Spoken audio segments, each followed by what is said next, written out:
नमस्कार दोस्तों, आपके अपने YouTube चैनल मेरी राधा रानी में आपका स्वागत है।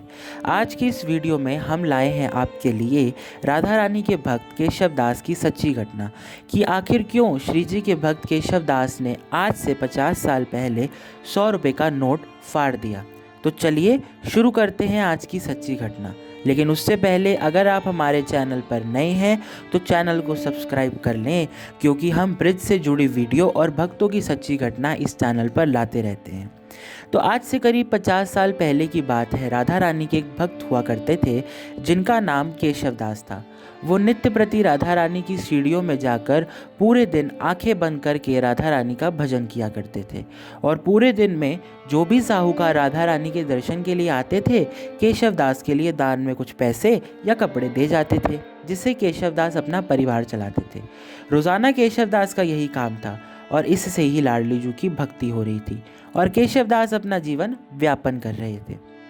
केशव दास का जीवन बड़ा सुखमय बीत रहा था, क्योंकि लाडली के बरसाने में वास और नित्य राधा रानी की भक्ति उनको मिल रही थी। एक दिन केशव दास सुबह सुबह अपना स्नान ध्यान करने के बाद मंदिर की सीढ़ियों में आके बैठे ही थे कि सुबह सुबह एक बड़ा साहूकार राधा रानी के मंदिर में दर्शन करने के लिए आया। तो दर्शन करते लौटते समय उस साहूकार की नज़र केशव दास पर पड़ी, जो कि श्री जी की भक्ति में बिल्कुल भाव विभोर होकर राधा रानी का भजन कर रहे थे। केशव दास की आंखें बंद थीं और भक्ति में केशव दास की गर्दन झूम रही थी, मानो कि साक्षात केशव दास लाडली से वार्ता कर रहे हों, मानो कि केशव दास साक्षात राधा रानी को निहार रहे हों।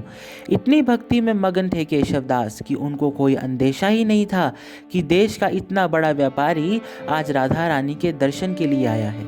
जैसा कि हमने आपको बताया कि ये घटना आज से करीब 50 साल पहले की है। तो उन दिनों पैसे की बहुत कीमत होती थी। देश में 5 पैसे से 10 पैसे के सिक्के प्रचलन में थे। केशव दास की भक्ति को देखकर उस व्यापारी ने 100 रुपये का नोट केशव दास को दान में दिया और केशव दास को राधे राधे बोलकर वहां से वो व्यापारी चला गया।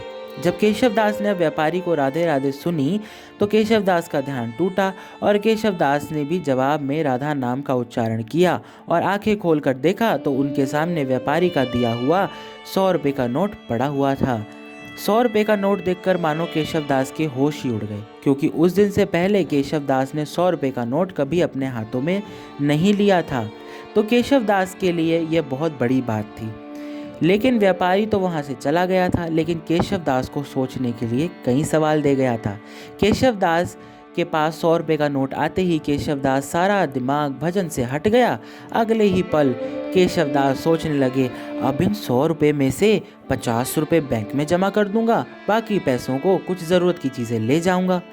कुछ समय और बीता, फिर केशव दास के मन में ख्याल आया कि क्यों ना मैं इन पूरे 100 रुपये को ही बैंक में जमा कर दूं, ताकि बेटी की शादी में ये पैसे काम आ जाएंगे।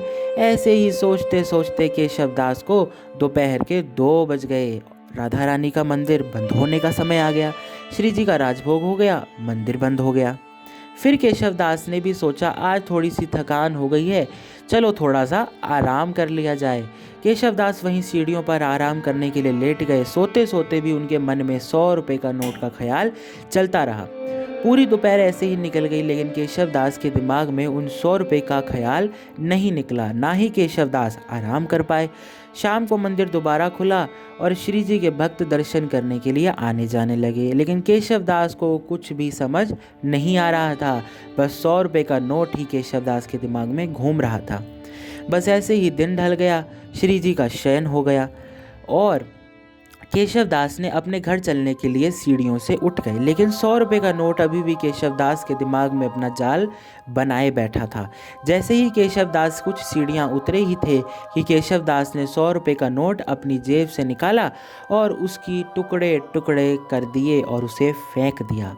और केशव दास की आंखें नम हो गई और लाडली जू के महल की तरफ देखकर केशव दास अपने घुटनों पर बैठ गए और रोते रोते राधा रानी से माफ़ी मांगने लगे। केशव दास बोले, राधा रानी मुझे माफ़ कर दो, मुझसे बहुत बड़ी गलती हो गई कि मैं एक 100 रुपये के नोट के चक्कर में मैंने अपनी श्यामा को पूरे दिन याद नहीं किया। मैं नादान हूँ श्री जी, मेरे गुनाहों को माफ़ कर दो। मुझे नहीं चाहिए ऐसा पैसा जो मुझे मेरी लाडली से दूर करे। मुझे नहीं चाहिए ऐसा पैसा जो मुझे मेरी भक्ति से दूर करे। मुझे बस चाहिए मेरी राधा रानी की निरंतर भक्ति। मुझे बस चाहिए मेरी राधा रानी की निरंतर भक्ति, चाहे दिन हो या रात, चाहे ठंड हो या गर्मी। बस मेरी ज़ुबान पे मेरी राधा रानी का नाम होना चाहिए। लाडली जी, माफ़ कर दो इस नादान को और अपनी भक्ति में फिर से बुला लो। श्री जी भी केशव दास की विनती सुनकर मान गई और केशव दास को फिर से अपनी भक्ति में बुला लिया, क्योंकि हमारी राधा रानी तो है ही ऐसी कि वह अपने भक्तों से ज़्यादा देर तक रूठती नहीं और जल्द ही अपने सच्चे भक्तों को उनकी गलती का एहसास कराती हैं और उनको वापस अपनी भक्ति में बुला लेती हैं। तो देखा आपने कैसे एक 100 रुपये का नोट ने केशव दास को राधा रानी की भक्ति से दूर कर दिया और अंत में केशव दास ने वो नोट फाड़ ही दिया।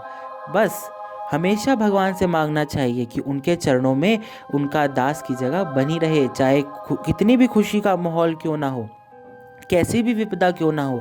हमें ईश्वर को याद करते रहना चाहिए, क्योंकि अगर अच्छा समय है वो ईश्वर की भक्ति से मिला है, बुरा समय है ईश्वर की भक्ति से ही टलेगा। तो आज की सच्ची घटना में बस इतना ही। तो मिलते हैं ऐसी ही किसी भक्त की अगली सच्ची घटना के साथ। तब तक अपना ख्याल रखें और राधा नाम गुणगान करते रहें। राधे राधे।